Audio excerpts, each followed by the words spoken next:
Hey up, guys. I'm Mason. I'm a completely blind wrestling fan, and this is my podcast, Wrestling in the Dark. Now, if you're anything like me and you enjoy fantasy booking, then you've probably come up with at least a few crazy ideas that are never going to happen, no matter how much you want them to. I've definitely got a few, and I thought I'd share some of them with you today in podcast form. So, here's 5 crazy things I'd love to see WWE do that they probably never will. Right now, British Strong Style are firm fan favourites. If Tyler Bate wasn't in the hearts of the fans before, then he certainly is now after his performance with Walter at TakeOver Cardiff, which was admittedly spectacular.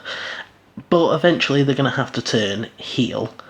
And when they do that, I'd love to see them reignite the feud with Undisputed Era, because I think that flipping that dynamic and having a heel British Strong Style versus face Undisputed Era would be a really cool dynamic. Imagine it's the 4th of July, or as close as they can get, and they're celebrating that fact. Undisputed Era, fresh off their face turn, are in the ring. There's American colours everywhere. The ropes are red, white and blue, and just as Adam Cole's about to start singing the national anthem, out come British Strong Style, and they hit the ring, and they attack Undisputed Era, and now Pete Dunne snaps the fingers of Adam Cole. Trent Seven puts Roderick Strong through a table with a burning hammer. Tyler Bate picks up Fish and O'Reilly and slams both of them at the same time. The crowd's already booing, and Undisputed Era try to mount a comeback, but oh my god, there's 2 other people, and the grizzled young veterans, Liverpool's #1 tag team, come out, and they start helping British Strong Style.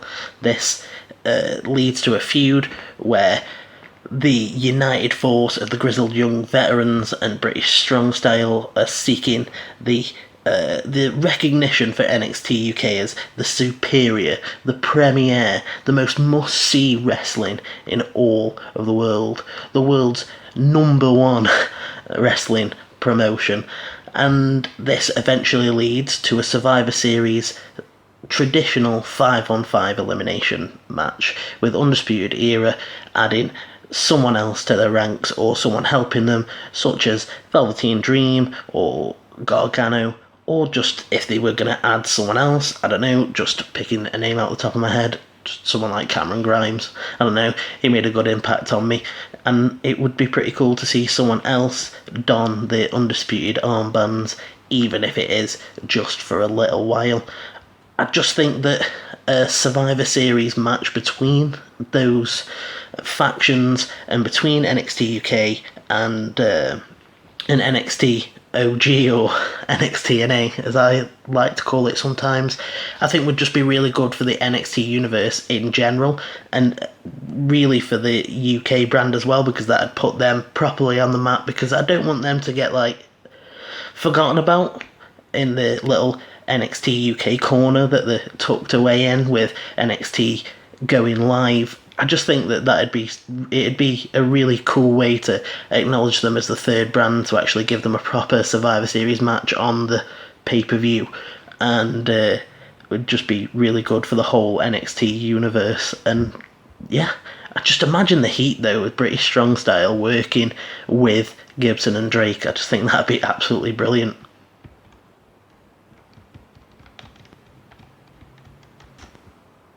Number 2. After The Fiend has won the Universal Championship and taken out The Undertaker to become the new resident hole digger and soul taker, I think it'd be pretty cool for them to take The Fiend as far as they can go. Have him undefeated for at least a year to 18 months. Completely, just no one even comes close. He sucks up multiple championships like the Universal, the IC and the US belts, maybe even the WWE title. Again, this is all crazy ideas, but I just think that him going around and taking as many people out as possible, taking everybody's souls, as he would say in the promos, would just be great, and it'd make him look so unstoppable and unbeatable. And then eventually you get the debut of Tommaso Ciampa, the I got absolutely tongue-tied then. The self-proclaimed man with no soul. Like, you can't take someone's soul if they don't have one. Why don't you ask Johnny Gargano what I'm like on the inside? But that sort of thing. And then after a bit of a feud, Tommaso Ciampa ends up being the first person to hand the Fiend a loss because he had no soul to take and therefore had it within himself to beat the Fiend when no one else could. That would obviously mean that Ciampa had multiple belts, and that would lead to this sort of storyline where he's got challenges on all fronts, like people coming for the Universal, people coming for the IC, people coming for the US, and he'd eventually drop the US and the IC to other people and then go on a longer run as the Universal Champion. Again, these are all just stuff that I'd like to see happen. It's not necessarily the best business decision. You might not, it might not be to your taste, but I just really, really love that. Like this proper unstoppable version of the Fiend, where he's just taking everybody out. If anyone needs any time off, like Seth needs to go off and get married to Becky, write you off TV. Like, someone needs a bit more time with the kids, written off TV. Mandible Claw, you're gone. And just people going off for months and coming back eventually. And then I just think that it would make the Fiend seem really, really unstoppable and kind of scary, because you'd be like, God, who is going to beat this guy? And then Tommaso Ciampa coming up, and it being the fact that he's got this like black heart that means he can beat the Fiend. I just think that would be really, really cool. Like, he'd be a face, but he'd be a face that was winning because he's a dick. And I just think that would be a really interesting dynamic.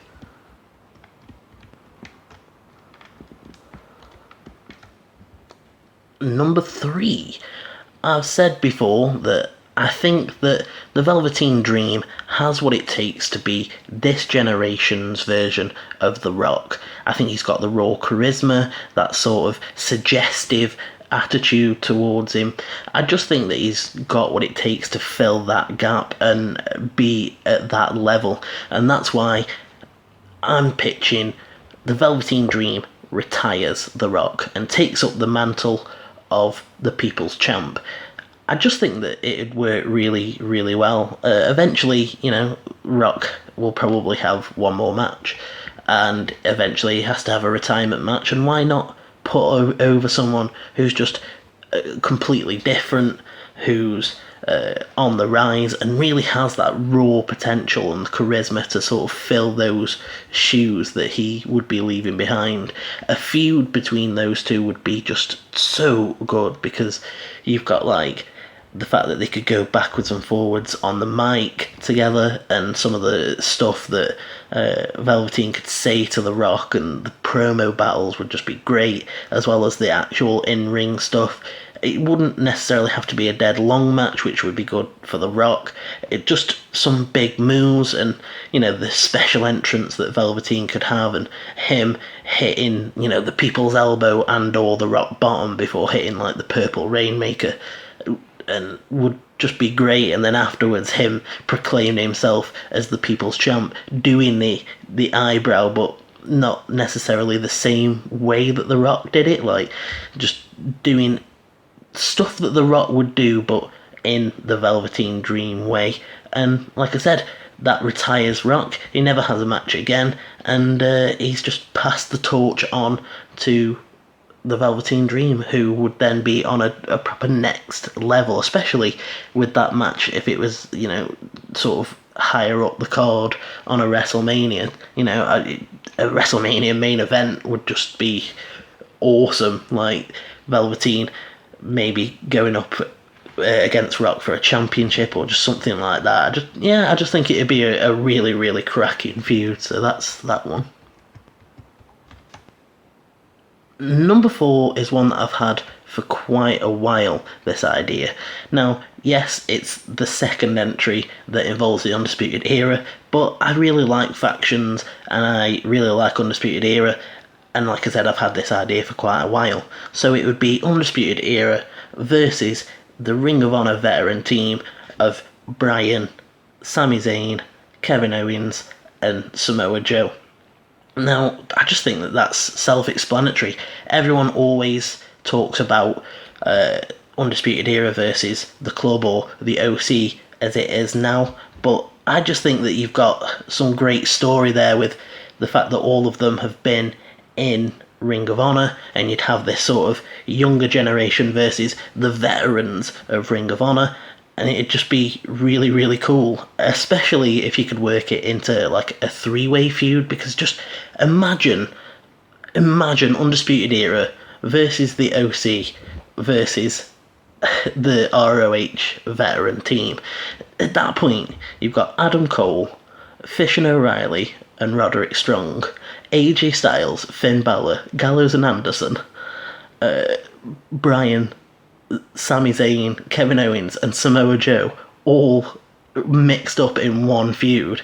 That is just an insane amount of talent, and that on a pay-per-view, Jesus, it'd just be so great. Like, that three-way faction warfare between those three would just blow me away, and it'd just be a fantastic feud. So I don't think I need to say much more than that. I don't even know if I have an idea of what the storyline would be. It's just, you've got these intertwining storylines of all the history of Adam Cole and the Club and all that, how that would play out, and then all the Ring of Honor stuff, and it'd be really great. I don't know, I've never been a TNA fan, so I don't know how many proper TNA people they have there that they could team up. So let me know in the comments section who the fourth little TNA stable could be. But yeah, that three-way feud during a WrestleMania or a big pay-per-view, I just think would be really, really good because of how much talent would be in the ring. Number 5, this one is probably the most out there one, and I really do like this idea, but I know some people probably won't. It's not a secret, I'm a huge fan of intergender wrestling, I'm a huge fan of Shayna Bazler, and I think that this could be a really cool starting point that would lead to that horsewomen versus horsewomen feud that everyone's been talking about for years. So, picture this. Shayna Bazler, she's up on... I'm not going to say up on... she's on the main roster, and she's got the SmackDown Live Women's Championship. You know, if I can have everything, she'd also be the NXT Women's Champion as well, but let's just, for now, say that she's just SmackDown Live Women's Champ. And she has been going backwards and forwards with Becky. She's been trying to intimidate Becky for the last few weeks, but Becky's just not having anything. She's not having any of it. She's like, the most you can do is try to beat me up, and frankly, I like a fight. Why don't you ask Ronda Rousey how it worked out for her? And she's just not backing down, and Baszler's getting offended by that. So, eventually, we get this thing where Seth Rollins has just had this grueling Universal Championship match. He's in the ring and he's selling how much it's taken out of him. And Shayna Bazler comes out. She stands at the top of the ramp and she talks a bit of trash to him. And on the way down to the ring, she hits the cue, and it's Marina and Jessamine. And they're coming down through the crowd. They surround the ring, Shield style. And then the mug Rollins, they just beat him from post to post. Duke and Shafir hold Rollins, and Baszler does the arm stomp that she does. They do the triple powerbomb, and then all three women do the Shield fist bump over Seth's prone body, just going after Becky's heart, because we all know that they're together now. And I quite like the idea of, we've had over the years multiple feuds where men have hurt women in some fashion to get to their opponent, whether it's moving out the way as they're about to attack so that they accidentally run into their own partner or whatever. I just think that it'd be really cool to flip that and have a woman attack a man to get to another woman. I just think that'd be pretty cool. And then especially if you have Rollins sell it big time, like the beating has really gotten to him, like you have him pulled off the house shows that week, and then the next week on Raw, Becky's on the way to the ring. She's got fire in her eyes, and you can tell she's going to go down to the ring and she's going to call out Baszler. But Rollins is trailing behind her. He's like, Becky, Becky, and he's telling her to be careful and watch herself. And just as Becky scolds him for being overprotective, he's about to say something, and Baszler comes out and he sort of just freezes up. And then Becky and Baszler trade verbal jabs. They're gonna throw down, but Triple H comes out of an office and he tells them to leave it. Come on, leave the action in the ring, that sort of thing. Let's be professionals. And then when Becky is sort of asking Rollins what's up, he's like, I'm worried about you. I'm scared. Like, that beating that I took from Shayna is still hurting me now. In fact, I'm not even cleared to wrestle tonight because my arm's still way too damaged from that attack. And I just think that it'd be really cool to have Rollins sell that he's actually sort of frightened of Shayna, because you've got this man that's like the Universal Champion and he's gone toe to toe with Brock Lesnar and come out on the other side and, you know, beaten Brock, but he's still sort of afraid of Shayna Bazler. And I think that'd be really cool, you know, show that sometimes a woman can be scary enough that a man can be afraid of her, like truly afraid.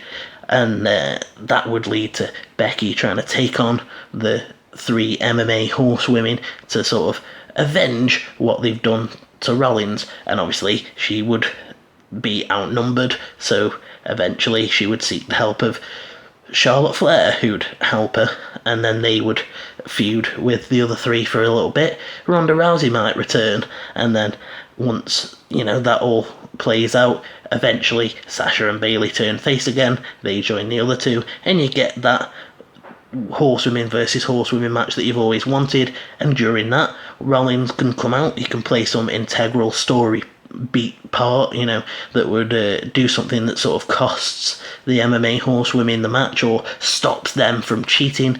I just think that'd be really, really cool.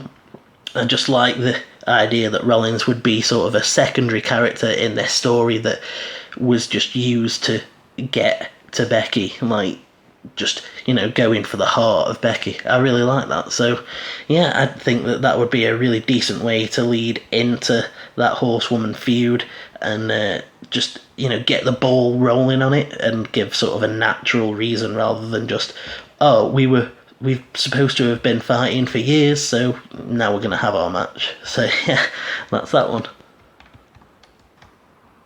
Well, I actually quite enjoyed that. I hope you did, because I actually found that quite a lot of fun. So if you've got any crazy ideas, let me know in the comments section, because I love hearing other people's ideas. I love hearing fantasy booking. And again, if you want to let me know what you think of my ideas, again, the comments section is right where you know where it is. I don't know where I'm trying to tell you where the comment section is. Right, like I said, I really, really enjoyed that one. If you enjoyed it, you know what you can do. Even something as simple as clicking the like button, whether you have your say in the comments section or on Twitter at Mason_WITd. You could join the Facebook group Wrestling in the Dark, that's public, so just go and join. Or you can hit me up in my Discord server, which I'll post a link for down in the bottom. I want to build a community, guys. Let's make wrestling accessible together. I had a lot of fun with this one, and frankly I needed that because I've had a lot of stress with this podcast recently. Been trying for days to upload an NXT UK review and it's just not been working for me. So I thought that I'd try and do something a little bit more fun. So I hope you enjoyed it as much as I did. Alright guys, I'm off, and you should have a good one.